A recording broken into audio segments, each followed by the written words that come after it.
Good morning and welcome to the second in our new series of podcasts. Today I'm going to be joined by the Chief Executive of the Council, Pat Graham, and two of her senior managers from our customer facing departments. I've got Heather Holmes with us today. Good morning, Heather. Morning, Mike. And I've also got Shirley Proctor-Dow. Shirley, good morning to you as well. Good morning, Mike. Yeah, Shirley's in charge of the waste operations at the council. So, as you can see with customer service and waste, they are customer-facing services that are very important to all the residents and vitally important to the council and how we link with the communities that we represent. All of the podcasts that we've done right back to March last year when we entered into this pandemic have all been very much focused to let people know, to communicate exactly what the council are doing and giving people an understanding of how that impacts on them. Areas like the business support grants, a social impact team, and all the things that the council are endeavouring to do to try and support our community through what is a very difficult period.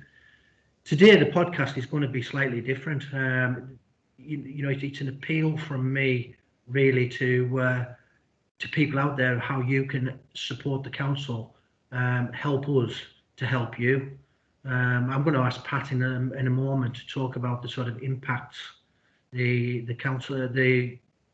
pandemic is having on the council as an organisation and how it's stretching our resources. And then Pat will bring Shirley and Heather in who can talk about their own particular departments and some of the issues that we're having to deal with there. So, I guess, to try and gain a little bit of understanding out there and a little bit of patience, we are endeavouring to deliver services to the best standard we possibly can.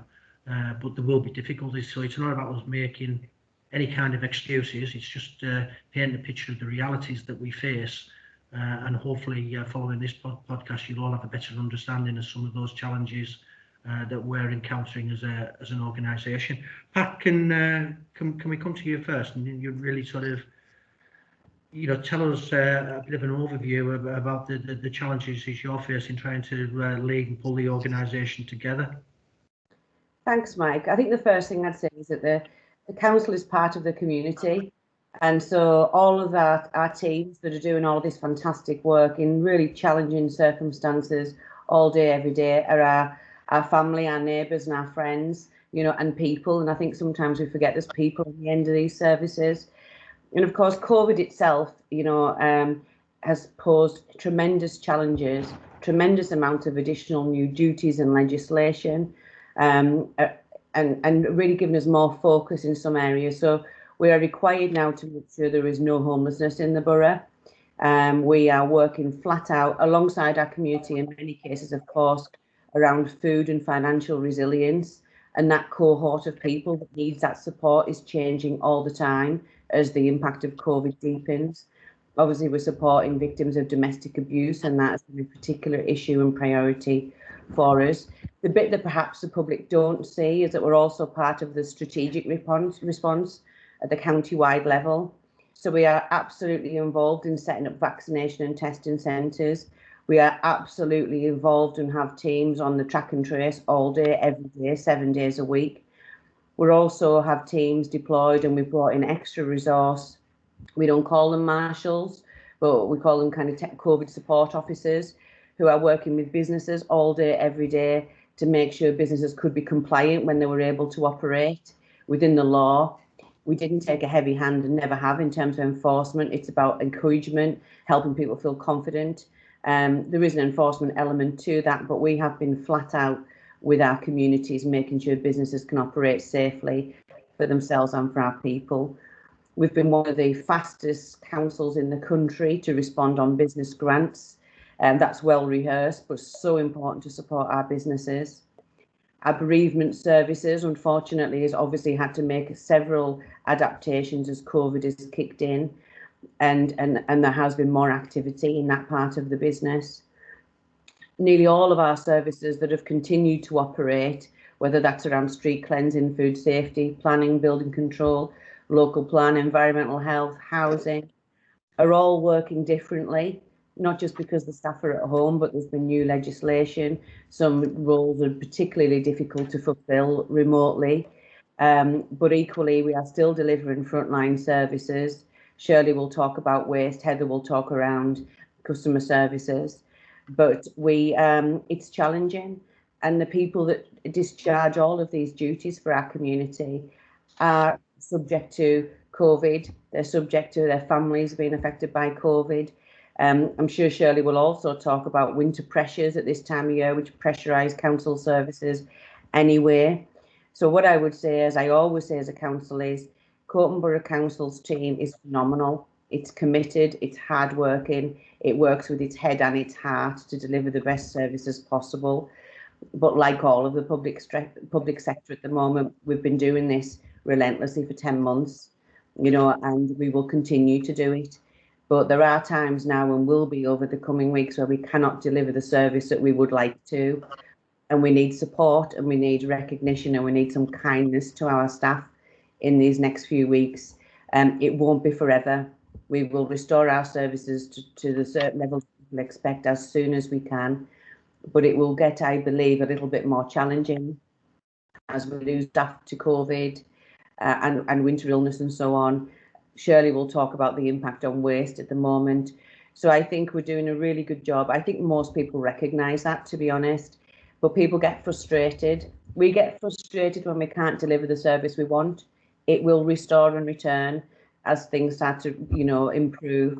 But I think there's a real plea now to say we are delivering business as usual, and we are delivering a critical incident response and recovery at the same time. And please bear with us. And I think it would really clear what that means for some of our service providers here on the call. Okay, thanks for that, Pat. That's you know, a helpful overview. Heather, in customer services, you're often the first point of contact for many of the residents, but you know, with the comms that we put out, it doesn't always have to be that way. Can you just talk about some of the pressures in customer services and some of the things you're having to deal with the team at the moment? Yeah, thanks, Mike. I mean, really what we're looking to do is to try and put out an appeal to our residents to consider, you know, how you contact our service first and foremost. There really is a wealth of information on social media, on our Facebook and on our website pages that really does mirror what my customer service team will say to you with regards to the majority of inquiries that you may phone up about. Now, obviously, we are a rural borough, you know, and we obviously are spread geographically through a large area. So we have to be obviously sensible with how we contact our service and the availability to leave the lines open for our most vulnerable residents within Copeland. So, you know, to really just give you a flavour of the kind of pressures that we've been under over the last few months, we've seen between a 25% up to a 40% increase in calls since the start of COVID. And we've also seen about a 50% increase in email traffic.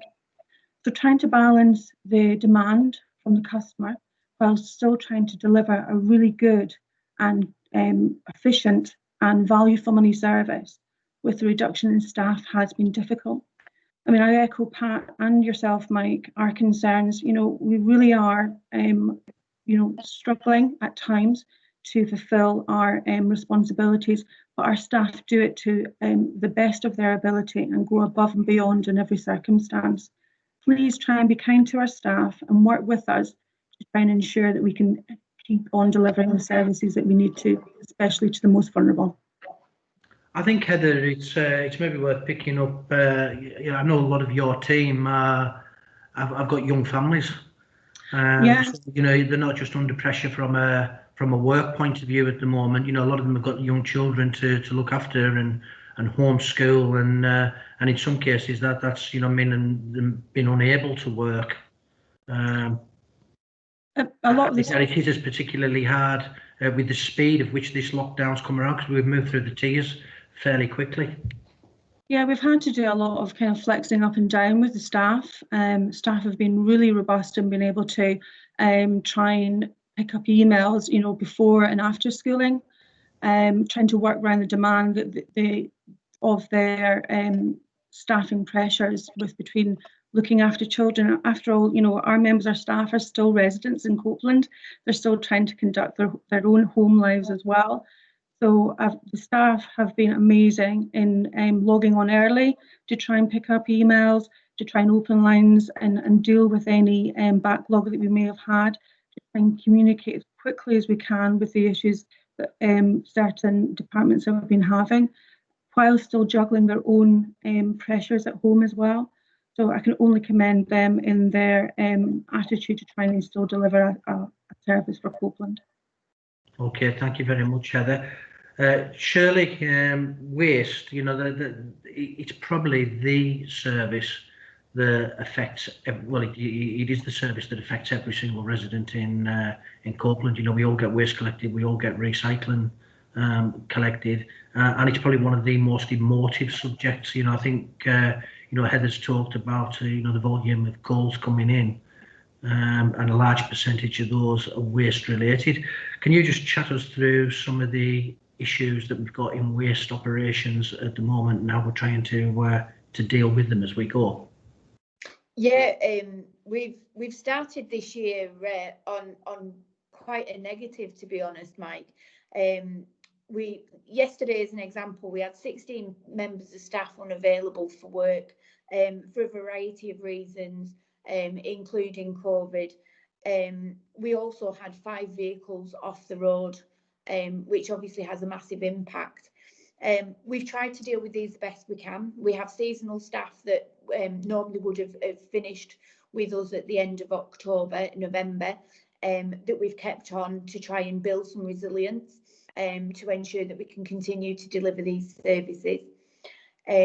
We've seen an increase in the amount of waste that we're collecting, both general and recycling, anything between 10 and 35%, which obviously results in the crews having to go to the tip more often, which takes extra time.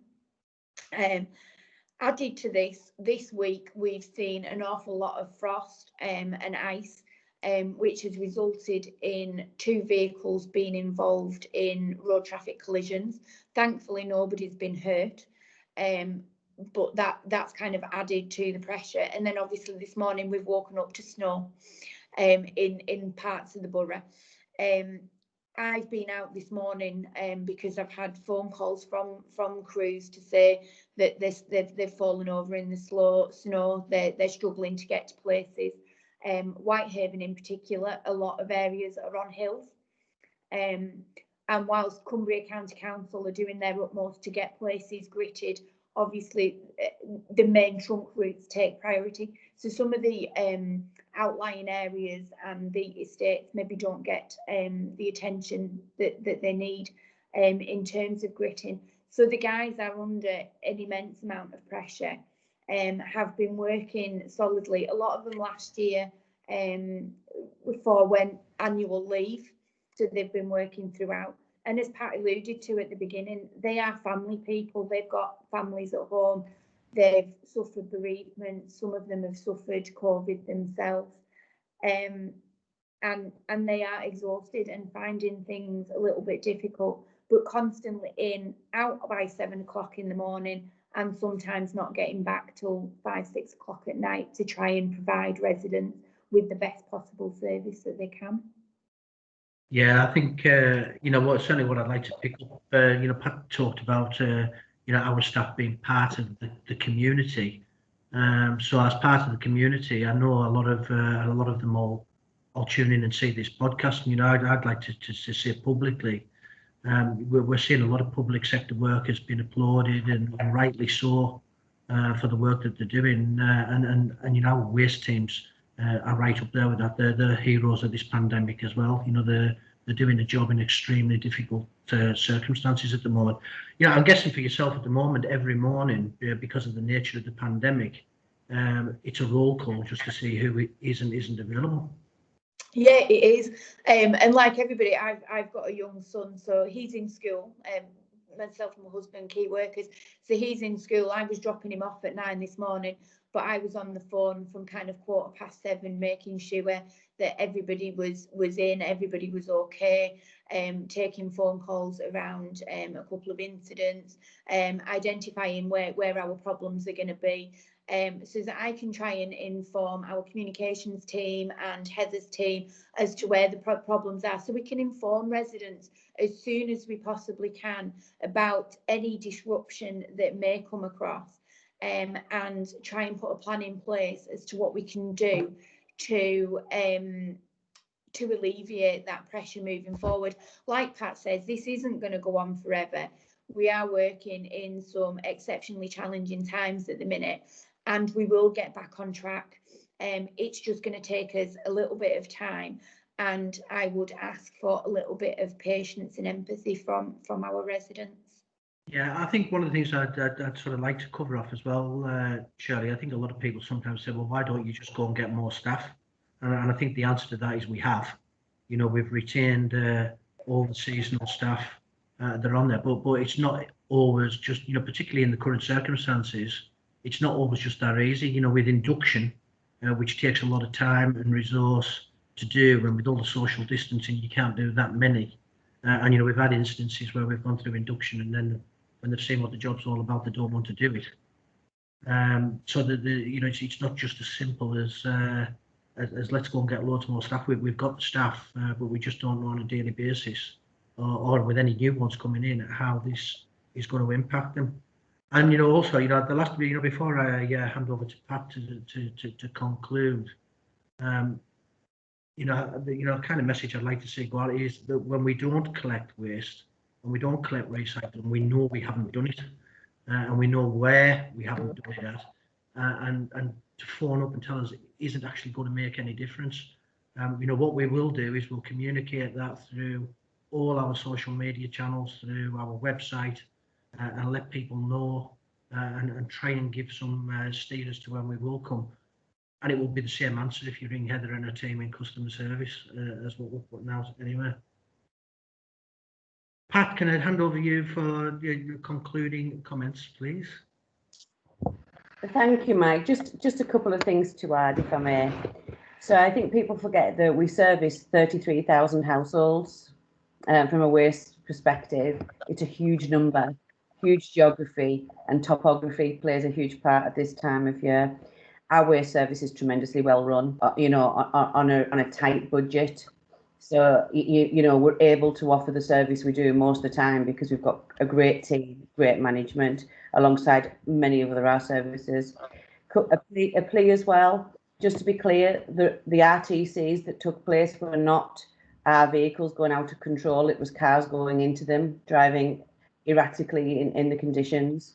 So what I would say is, also when the weather is bad, we may have to take some decisions sometimes to suspend service, because if a waste vehicle goes out of control, it is lethal. So as well as us reacting to other people's poor driving, you know, help us keep our service safe by keeping the roads clear, get your cars off the road, and enable us to run the service that we want to, particularly when you're at home and therefore all the cars are at home. We will not take chances, you know, and at this time where we need a little bit of wiggle room, perhaps, you know, it's even harder for us to make sure we can make safe decisions about when we enter housing estates, cul-de-sacs, so on and so forth. So please do your bit. What I would also say is we're stretched. We're not pretending we're not, but we keep delivering for our community. So if you need help, we are in many instances your first point of contact, and do not stop, you know, contacting your council when you need help, because that is the service that we absolutely are providing all day, every day, and want to continue. If you don't need to contact us, make space for those people that do. You know, we support our community and our community support us. Also, government have committed to make sure that councils who are incurring additional costs, those costs will be met. So, you know, we're not a flush council. We don't waste money. We run on very tight margins. But equally, you know, where those services are required, the council is resourcing them at the moment. So please do seek help if you need it. And I think the final thought is be kind to your council, because they are your friends, neighbours and community. And we have one raison d'etre, which is to make sure we support our community. And I think we can come together over the next few weeks and months and be proud of the collective effort. Our community have been incredibly resilient during COVID, as has the council. I think we need to come together and just maintain this relationship a bit longer, be patient, and recognise that these are unprecedented times. Thanks. Thank you very much, Pat. And I'd like to go on record to thank all of our frontline teams who are doing an absolutely fantastic job in what I said earlier, in incredibly challenging circumstances. We are going to be back with more podcasts to impart as much information and support as we can to the community. Pat and I will be hoping to come on with some real positive stories in the very near future, because the job goes on as normal as well, with the normal day-to-day work and the things that we're trying to achieve and progress. And we'll hopefully be able to tell you about some really exciting developments over the next few weeks. I'd love to tell you now, but Pat won't allow me as we go through commercial discussions. But there is some really good things on the anvil that'll be really exciting for the future of Copeland. Heather, thank you very much for joining us today. Shirley, thank you for joining us, and of course Pat as well, who's joined the podcast this morning. Today is all about asking you to help us to help you, and if today is just giving you a bit more of an understanding and an insight in some of the challenges that we face. That's really helpful for all of us. Thank you all, and I'll see you again shortly.